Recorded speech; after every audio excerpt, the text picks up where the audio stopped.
এই রাজনীতি যারা করবে না, বিশ্বাস করেন কবরে যাওয়ার পরে আরো খবর আছে। রাজনৈতিক বক্তব্য আমি দেওয়ার মতো মানুষ নই। আমি সেই রাজনীতির কথাই বলি যেই রাজনীতির ভাষা দুনিয়াতেও চলে, কবরেও চলে। আমি সেই রাজনীতি মানি যে রাজনীতির ভিতরে নেতা ছাড়া রাজনীতি হয় না। যেই রাজনীতি মানি ওই রাজনীতির ভিতরে আমার দলের নেতার নাম হচ্ছে নবী মুহাম্মদ সাল্লাল্লাহু আলাইহি ওয়াসাল্লাম। নবীজির নেতা হিসেবে নবীজিকে পেয়ে আলহামদুলিল্লাহ, পড়েন আলহামদুলিল্লাহ। তো এই রাজনীতি আমিও করি। এই রাজনীতি যারা করবে না, বিশ্বাস করেন কবরে যাওয়ার পরে আরো খবর আছে। খবর কখন হয়? এক দল দুনিয়াতে যখন রাজনীতিবিদ যারা এখন বর্তমানে ট্রেন্ডিং এ আছে, এই দলের পরের দল যখন আসবে তখন এই দলটা কিন্তু কমজোর হয়ে যাবে।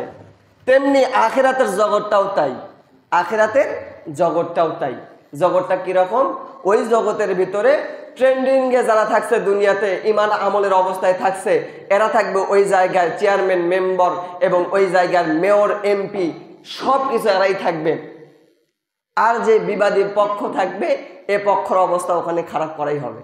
তবে এখানে একটা সিস্টেম আছে, দুনিয়াতে কিন্তু একদল আরেক দলকে প্রতিহত করে, আঘাত করে হোক, বুদ্ধি দিয়ে হোক, বিভিন্নভাবে টাকা পয়সা ঢেলে হোক, কিন্তু ওই জায়গায় ইয়ে সিস্টেম নাই। ওই সিস্টেমটাও ভিন্ন, একেবারে আন্তর্জাতিক সিস্টেম।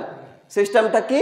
ওই সিস্টেমটা হলো আপনি কবরের ভিতরে যাবেন, কবরের ভিতরে যাওয়ার পরে যখন জান্নাত জাহান্নামের ফয়সালা হয়ে যাবে তখন ফেরেশতারা থাকবে, যারা থাকবে সপক্ষ, যেটা একমাত্র আল্লাহ তাআলার পক্ষ।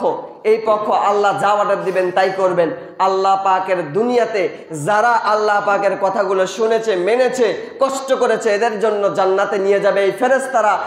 আর যারা দুনিয়াতে বেঈমান, মুশরিক, মুনাফিকের পরিচয় যারা দিয়েছে, তাদের জন্য এই ফেরেশতারাই কবর থেকেই বিবাদী পক্ষ হিসেবে পেটন দিতেই থাকবে।